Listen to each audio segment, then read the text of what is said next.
వాటిని అనుమతిస్తే పటాన్ చెరువు, సంగారెడ్డి, నర్సాపూర్ ప్రాంతాల్లో 90% ఆఫ్ ద బిల్డింగ్స్ కట్టడానికి సిఎస్ఆర్ కింద దాతలు ముందుకు వస్తారు సార్. కొద్దిగా మనం చూడాల్సింది సిద్దిపేట, గజ్వేల్, దుబ్బాక, మెదక్ వైపు మాత్రం ప్రభుత్వ నిధులతో కట్టుకోవడానికి అవకాశం ఉంటుంది. కాబట్టి ఈ 3 జిల్లాల్లో MRO office, MPDO office, police station network అన్నింటికి కూడా దయచేసి మీరు సాధ్యమైనంత తొందరగా మంజూరు ఇచ్చి వెనుకబడినటువంటి మా మెదక్ జిల్లాని కొంచెం ముందుకు నడపాలని నేను ఈ సందర్భంగా మీకు సవినయంగా అప్పీల్ చేస్తా ఉన్నాను సార్. నేను మాట్లాడదామని అనుకుని వచ్చినటువంటి గౌతాపూర్ గురించి ఎమ్మెల్యే గారు, కలెక్టర్ గారు అందరూ సుదీర్ఘంగా చెప్పింది సార్.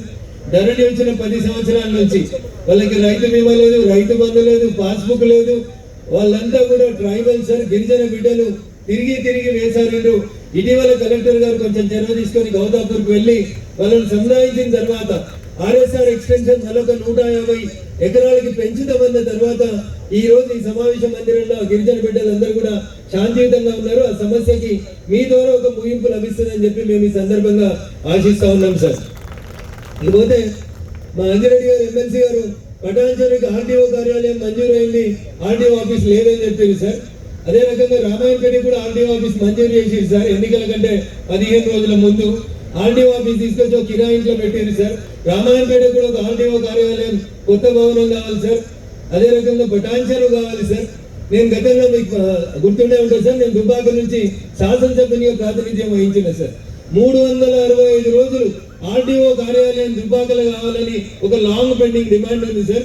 దయించి దాన్ని కూడా మీరే రెవెన్యూ మంత్రి గారు మా జిల్లాకు వచ్చిన సందర్భంగా మొదటిసారి మిమ్మల్ని కలుస్తా ఉన్నాం కాబట్టి దుబ్బాకకి కొత్త రెవెన్యూ డివిజన్ ఆఫీస్ తో పాటు రామాయణపేటకి, అదే రకంగా పటాన్ చెరువుకి ఆల్రెడీ మంజూరైన ఆర్టీఓ కార్యాలయాలు ఉన్నాయి కాబట్టి వాటికి నూతనంగా సొంత భవనాలు ఏర్పాటు చేసుకోవడానికి అవకాశాన్ని కల్పించమని మీకు ఈ సందర్భంగా విజ్ఞప్తి చేస్తూ, ఇంకా చాలా విషయాలు మాట్లాడాల్సి ఉన్నాయి సార్. రైతులు చాలా మంది ఉన్నారు, కానీ మాకు అతిథిగా వచ్చిన మీకు అన్నం పెట్టకుండా సమస్యల్ని ముందు పెడితే మంచిది కాదని చెప్పి నాకు ఇచ్చినటువంటి చిన్న అవకాశాన్ని సద్వినియోగం చేసుకొని రైతన్నలు కూడా నా యొక్క విజ్ఞప్తి, ప్రతి చిన్న విషయానికి కోర్టులకు పోతా ఉన్నాం, వకీళ్ళ కేసులు పెరుగుతా ఉన్నాయి, కోర్టులలో పెండెన్సీ పెరుగుతా ఉంది.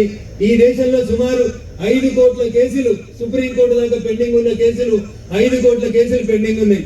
చిన్న విషయాలకి కోర్టుకు పోయి కోర్టుల మీద బరువు పెంచి వకీల్ సాబులను బతికించే బదులు, అదేంటన్నా నువ్వే వకీల్ సాబు అట్లా చెప్తున్నావు అని అనుకోకూడదు దయచేసి. వకీల్ సాబుల్ని బతికించే బదులు కొత్త రెవెన్యూ సదస్సులు, కొత్త చట్టాలు, భూభారతి వచ్చింది కాబట్టి ఒక చిన్న అమెండ్మెంట్ ని రాష్ట్ర ప్రభుత్వం, భారత ప్రభుత్వం తెచ్చినటువంటి అమెండ్మెంట్ ని దీంట్లో చేర్చినందుకు నేను రెవెన్యూ మంత్రి గారిని ఈ సందర్భంగా అభినందిస్తా ఉన్నాను. ఎట్లయితే మనుషులకి ఆధార్ కార్డులు ఇస్తా ఉన్నారో అట్లే భూధార్ కార్డు అని ప్రతి రైతుకి తన సర్వే నెంబర్ తో పాటు, తన పాస్బుక్ తో పాటు ఒక భూధార్ కార్డు నెంబర్ ఇచ్చి రిజిస్ట్రేషన్ జరుగుతున్నప్పుడే వాళ్ళకి ఒక మ్యాప్ ఫోటో తీసి దాని బౌండరీస్ ని కరెక్ట్ ఫిక్స్ చేసి ఇస్తే కోర్టులలో 5 కోట్ల కేసులలో దాదాపు 2 కోట్ల కేసులు విత్డ్రా కావడానికి అవకాశం అవుతుంది. కాబట్టి మీరు జ్యుడిషియల్ మీద కూడా కొంచెం బరువు తగ్గించిన వాళ్ళు అవుతారు కాబట్టి ఆ దిశగా ఆలోచించాలని రాష్ట్ర ప్రభుత్వానికి విజ్ఞప్తి చేస్తూ, అవకాశం ఇచ్చినటువంటి వేదిక మీద ఉన్నటువంటి గౌరవ మంత్రివర్యులు, ఇతర పెద్దలకి, వేదిక ముందున్నటువంటి రైతన్నలందరికీ